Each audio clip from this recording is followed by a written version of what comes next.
Yo, what's up mga kapatid? So, balin dito tayo ngayon sa kagubatan dahil meron kaming bibigyan ng update na pugad. So, bali, nakuhanan ko na to ng video nung nakaraan. Kaya ito ngayon yung pangalawang kuha namin ng video. At titingnan namin kung isa na ba lahat yung mga itlog na nakita natin na medyo kulay dark na. So, bali, malapit na tayo.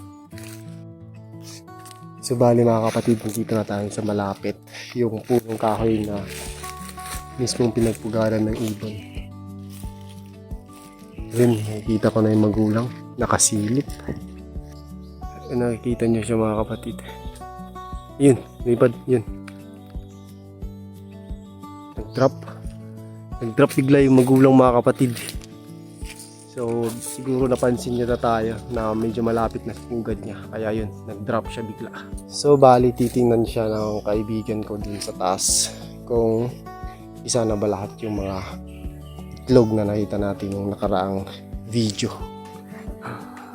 Hindi naman siya katamtamang kataasan mga kapatid. Siguro nasa 1, 2, 3, 4, 5, 6, 7. Mga 7 feet siguro or 8. Hindi ako nagkakamali. Ayan. Pusa na dyan? Ha?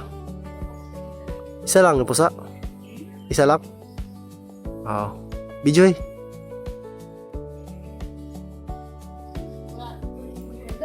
Balahibo. Sabi niya mga kapatid, may balahibo na daw. So, kukuhanan niya ng video para may pakita natin sa inyo kung anong itsura na ng pugad. Anong inakay. So sabi niya hindi na daw napisa yung isa lang daw yung napisa. So medyo sad tayo doon kasi sa dalawang itlog isa lang napisa. Yan, bubaba na yung kaibigan ko mga kapatid. So hindi namin kinuha yung pugad nandun mga kapatid, nandun siya.